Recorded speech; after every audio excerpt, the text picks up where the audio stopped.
Hello again. Now we're going to look at section 1.7 from the book Linear Independence. First, a couple of definitions. If we have a set of vectors, we say that they're linearly dependent if we can linearly combine them to get zero, where not all the coefficients are zero. So in other words, if we have this set of vectors, is there a way of adding these up, multiplying them by numbers and adding them up, that we can get zero? Well, the answer is yes, we can. 2 times the first plus 1 times the second minus the third minus the fourth. You add that all up, you get zeros. That is linear dependent. We have a way of combining them to get zero other than multiplying everything by zero. Linear independent is the opposite. If there is no way of doing that other than setting everything equal to zero, then they're called linear independent set. So for instance, this set of vectors is linearly independent since the only way to combine them and get zero is to have the coefficients equal to zero. Try this on your own, okay? Take this system of linear equations, solve it, and you'll see that the only solution is a1 equals 0, a2 equals 0, and a3 equals 0.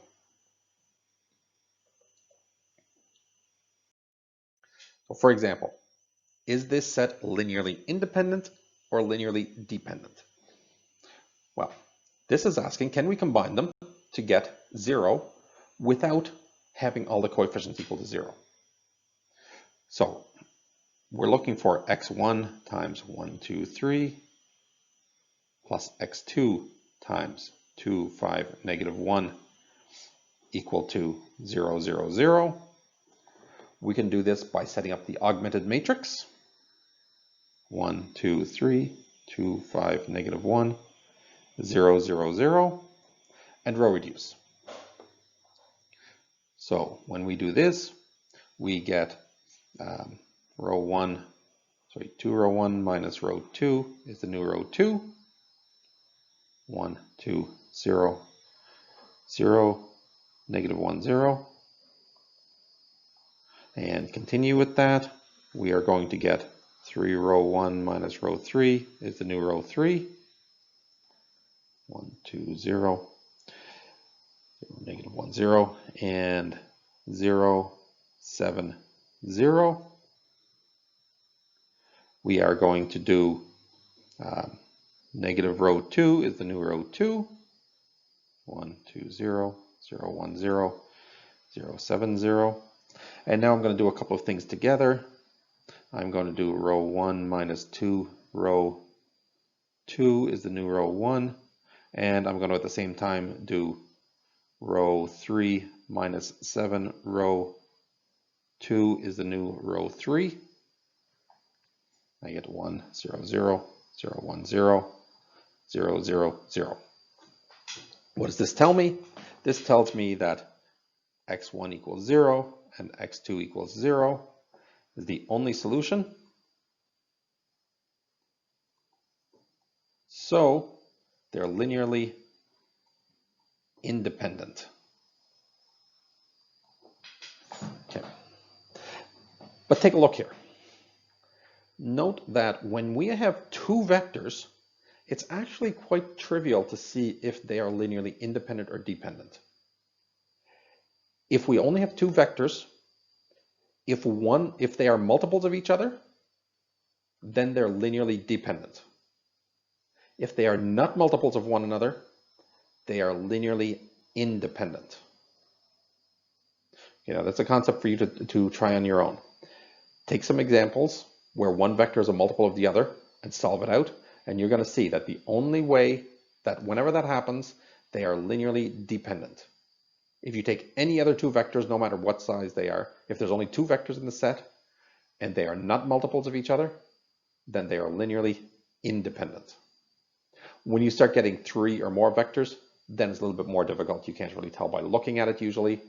There's a little bit more, so you have to figure it out. What about this?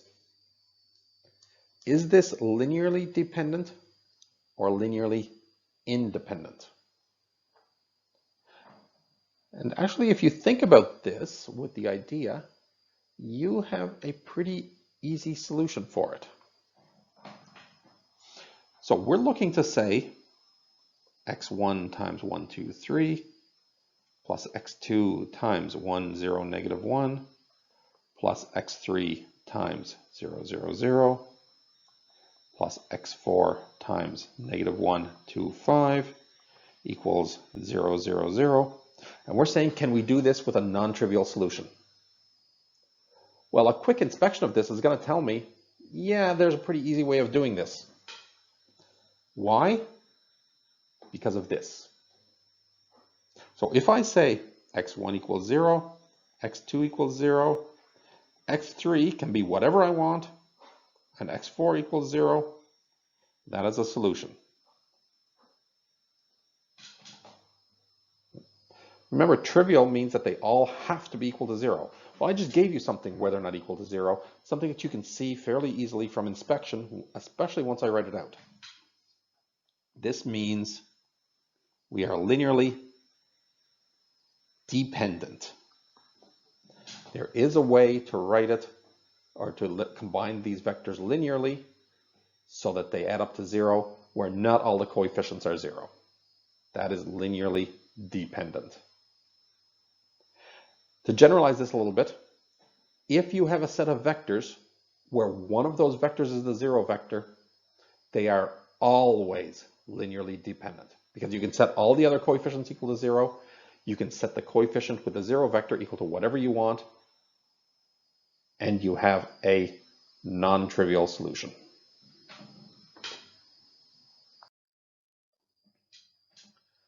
So we've talked about this in terms of vectors. We'll often talk about this in terms of matrix columns. So we've already seen cases, like when we're doing multiplication of a matrix times a vector, where we kind of treat the columns as vectors, as a bunch of vectors. Well, the same thing when we're talking about linear independence. We talk about the columns of a matrix being linearly independent if and only if the equation AX equals 0 has only the trivial solution. And we've already seen that the correspondence between the vectors and the system of linear equations given by the augmented matrix. We flip back and forth between the system of linear equations and the augmented matrix. So we will often talk about with a matrix whether or not the matrix columns are linearly independent. And it's the same idea as a set of vectors being linearly independent. Which leads us to some facts. Now, these are very important, very fundamental things about linear algebra. We have dealt with equations, we've dealt with vectors, we've dealt with augmented matrices or non-augmented matrices, and we've been flipping back and forth between them because we know that they all kind of talk about the same thing. Here is a relationship between the idea we just saw of linear dependence or independence and something else we've talked about, the number of solutions for a system of linear equations. So first off, if the columns of a matrix are linearly independent, then the homogeneous system, AX equals 0, is only going to have one solution. And you can kind of see why. If the columns are linearly independent, that means there is no way to add up those columns to get 0 other than making all the coefficients equal to 0. What does that mean? That means there is only one solution. The 0 vector is the only solution. Secondly, if the columns are linearly dependent, then the homogeneous solution, AX equals 0, has an infinite number of solutions. This is where you start to get your free variables introduced. Linear dependence means the homogeneous system has infinitely many solutions. And think about what this means in terms of free variables. It means that if the columns are linearly dependent, well, an infinite number of solutions means we have a free variable. So linear dependence means that when you row reduce it, you're going to get free variables. This is another idea that we're going to delve into a little bit more. But note the correspondence between linear independence, dependence, and the number of solutions for your homogeneous systems. What about non-homogeneous? What if it's AX equals B, where B is non-zero? Linearly independent means at most one solution. Remember, homogeneous, you always have a solution. Zero is always the solution, or a solution. If it's non-homogeneous, you have at most one solution. It means it could be inconsistent, there could be no solution, but if there is a solution, there is only a single solution. So again, the idea of independence means you can't have any more than one solution. Why is that? Well, you think back to what we saw in the last section, that relationship between non-homogeneous and homogeneous systems. If the homogeneous system has only one solution, the non-homogeneous system has to have only one solution as well, or at most one solution. Finally, if we have a non-homogeneous system and the columns are linearly dependent, that means that there is an infinite number of solutions. Okay, so those are some facts to keep in mind, and that these are some of the fundamental ideas behind understanding how linear systems work, how linear algebra works.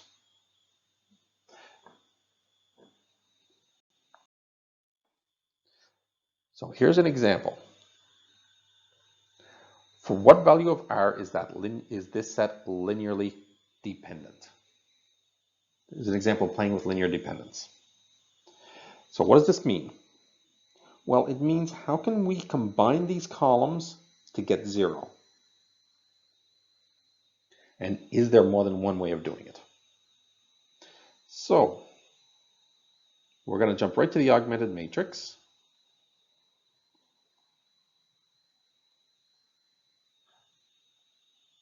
And we're going to solve this.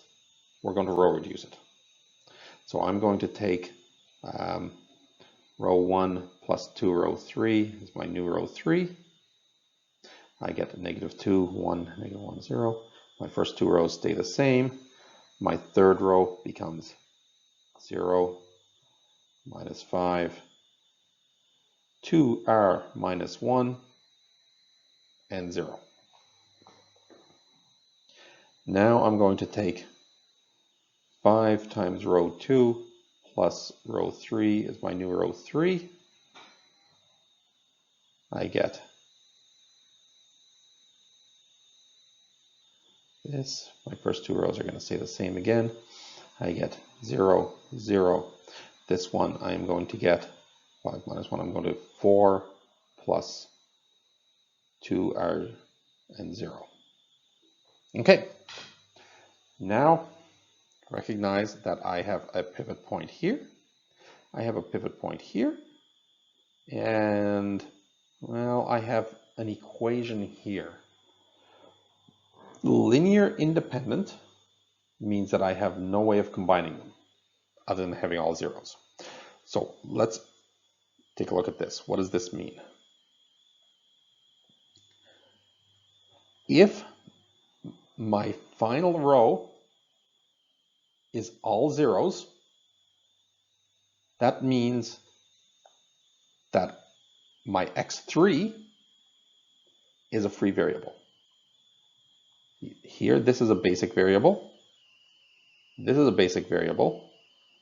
But this one could be either. It could be a basic variable, or it could be a free variable. If that is a 0, it's a free variable. So I have that x3 is free if and only if 4 plus 2r equals 0. Or r equals -2, if you solve that out. So what does that mean? So matrix columns are linearly dependent. Linear dependence is related to an infinite number of solutions, which only happens if you have a free variable. So it's linearly dependent if I have a free variable, which only happens if r equals -2. Linearly independent if r is not equal to -2, because then that gives me a number in there. I have a pivot for every variable. There are no free variables in that case. So here's an example of figuring out for what values of r the columns of a matrix are linearly dependent. Think about the relationship between this and the number of solutions.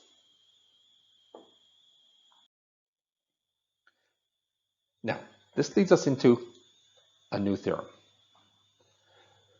Linear independence or linear dependent. We have a set that's linear dependent. It is if and only if at least one of the vectors is a linear combination of the others. What does this mean? So I have a set of vectors that I can add up to 0. I'm saying that it's linearly dependent if and only if, not only can they add up to 0, but if I can create one of the vectors out of one of the others. So, in other words, I'm going to say, so as an example, let's say we have 3 vectors. So let's say 4 vectors. Let's say that we have a1 v1, where v is a vector, plus a2 v2, plus a3 v3, plus a4 v4 equals 0. Okay, and let's say that there is a solution for this where the a's are all not equal to 0, and let's say that a1 is not equal to 0, and the v1 is not equal to 0, not equal to 0 vector. Okay, so in other words, this is some non-zero number times a non-zero vector. What do we get? Let's rewrite this. We have a1 v1 is equal to negative a2 v2 plus a3 v3, minus a3 v3 minus a4 v4.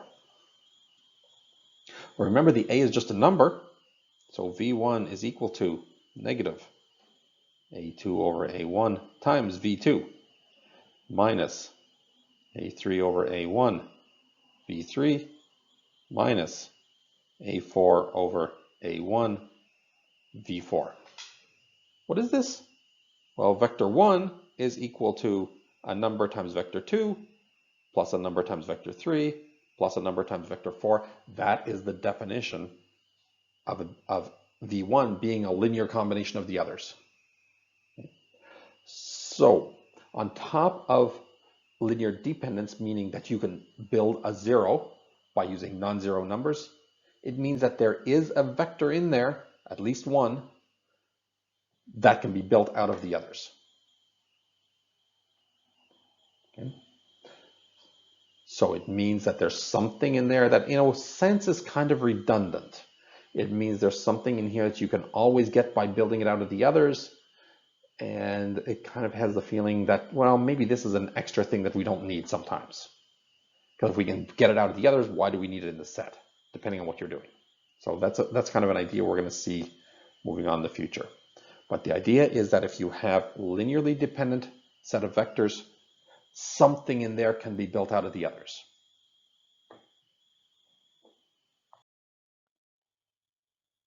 Theorem 8 If a set has more vectors than there are entries in each vector, then the set is linearly dependent right away. You don't have to do any more work. You can tell us right away.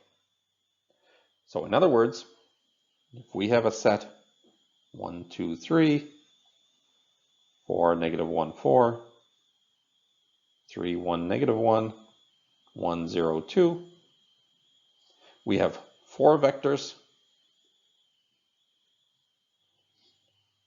We have 3 elements in each vector. So in other words, they're in R3. Right away, that means we are linearly dependent. More vectors than the number of entries in each vector means you are linearly dependent every time. There is always going to be a solution where you can linearly combine them to get 0 without having to use all 0 coefficients.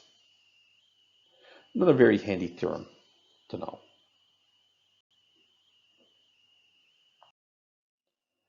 And finally, this is one we talked about before. If you have a set with the 0 vector, automatically it's linearly dependent, like the example we saw. And we saw it's linearly dependent because you can always set the coefficient of that to non-zero. You can set the coefficient of everything else to 0. You have a non-trivial solution.